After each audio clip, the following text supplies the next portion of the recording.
혈액형과 별자리가 성격과 상관이 있다는 거는 아무리 저희들이 연구해봐도 안 나와요.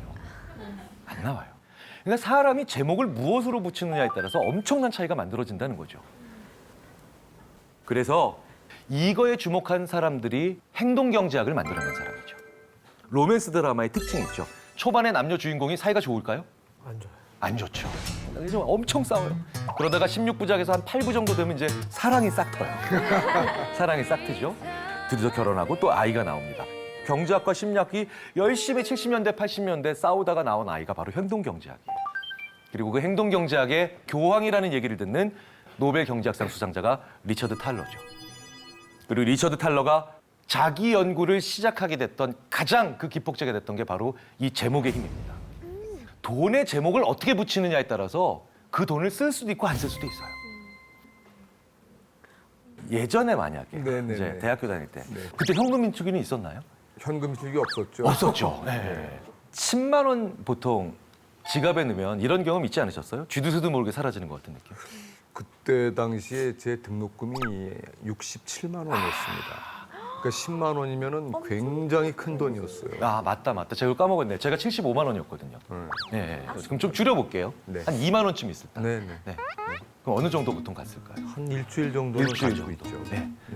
대부분 보면 돈을 10만 원을 찾아놓든 20만 원을 찾아놓든 어느 순간 보면 그냥 없어져 있어요. 그럼 매번 이 빈 지갑을 보면서 야 어떻게 돈을 이렇게 내가 참 허투루 쓸까? 예, 이런 생각 많이들 하시죠. 근데 이 돈 중에 20%를 전쟁이 일어나도 지키는 방법은 있죠. 현금 인출기에서 돈을 찾자마자 이 10만 원 중에 2만 원을 이름을 붙여주세요. 너는 오늘부터 비상금이다. 그리고 이 비상금이라 이름 붙인 돈을 2번 접으세요. 그리고 신분증 뒤에 넣어보세요. 그럼 지갑상에서 접으면 지갑상에서 위치는 1cm도 차이 안 납니다. 바로 같은 위치에 있는 돈이에요. 그런데요, 이 2만 원을 달라고 친구가 얘기하면 내 뼈와 살을 발라내는 것 같아요. 실제로 대학교 다닐 때 저도 이런 경우 많았거든요. 야, 그 돈 좀 빌려, 지갑에 돈 좀 있잖아. 이건 비상금이야. 비상시에만 써야 돼. 비상시가 언제야? 있어, 그럴 때가. 제목의 효과가 이렇게 무섭다는 거죠. 그리고 더 큰 돈보다도 작은 돈이 더 강한 힘을 발휘할 때도 있습니다.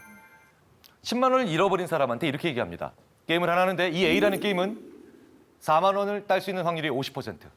4만 원을 잃을 수 있는 확률이 50%입니다. 그러니까 일종의 동전 던지기죠. 나 할래. 손 들어주시죠. 지금 한 5%에서 10% 정도 들으셨어요. 나 안 할래. 네, 훨씬 더 많이 드시죠. 자, 그런데요. 이렇게 한번 가정해 볼게요. 방금 전에 4만 원을 잃어버렸어요. 그런데 어떤 사람이 와서 50%의 확률로 4만 원을 딸 수 있다. 그리고 50% 나머지는 4만 원을 잃는 거다. 이 게임 하시겠습니까? 라고 하면 하겠다는 사람이 갑자기 늘어나요. 무슨 얘기냐? 내가 잃은 돈과 같은 액수가 나와야 이전 손실의 만회라는 제목이 만들어지는 거예요. 그러니까 사람이요, 이전에 손실된 돈과 같은 액수를 메울 수 있는 게임은 모험을 해요. 근데 그 전에 얼마나 어떤 돈을 큰 돈을 잃었던 작은 돈을 잃었던 그 돈과 다른 금액의 돈, 그거를 가지고 게임을 하면 잘 안 한다는 겁니다. 왜? 제목이 안 만들어져요. 다른 액수는. 네. 그래서요, 어떤 사람으로 하여금 좀 더 모험적으로 만들게 하려면 지금 하는 모험이 이전 손실의 만회라는 말을 해줘야 됩니다. 그저 도전하라고 하고 그저 한 번 더 모험하라고 하는 얘기로는 사람이 안 움직인다는 거죠. 자, 이 백화점 A에 가셨는데 계산기가 2만 5천 원입니다. 그리고 자켓이 12만 원이에요. 총 14만 5천 원을 지불하는 거죠. 자, 그런데요, 친구가 전화를 해요. 30분 정도 걸어가면 옆에 다른 백화점이 있는데, 야, 계산기가 15,000원이야. 자켓은 그냥 원래 그 가격이고 12만 원. 내가 사려고 했던 계산기를 무려 10,000원을 깎아주는 거죠. 가시겠습니까, 나르샤 씨? 걸어간다면 안 들어요. 갈 수 있어요. 네, 갈 수 있을 것 같았어요. 네. 네, 역시 주부십니다. 자, 송영규 씨 가실래요? 저도 갈 것 네, 같습니다. 네, 네. 대체적으로 이럴 때 60% 정도가 간다고 대답을 합니다. 10,000원이 어디냐? 네. 근데 재밌는 건요, 계산기 가격은 그대로인데 자켓을 10,000원 깎아준다 그러면 사람들이 거의 안 간다 그래요. 자, 두 경우 모두 14만 5천 원을 써야 되는데 13만 5천 원만 쓰는 거잖아요.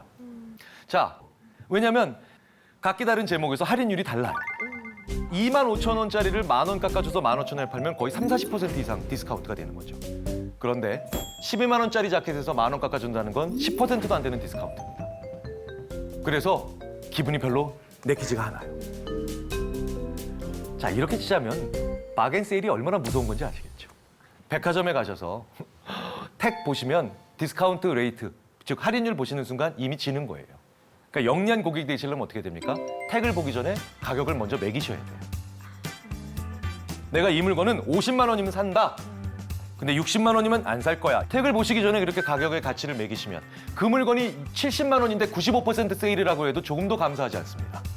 그런데 우리는 그걸 하지 않은 상태에서 그냥 무작정 백화점에 들어가면 그렇죠? 언제나 나오는 최종 정리 세일. 고별전 딱 이래가지고 90% 세일을 하면 감사합니다. 오늘 저에게 이런 행운 아니라는 거죠. 그렇죠?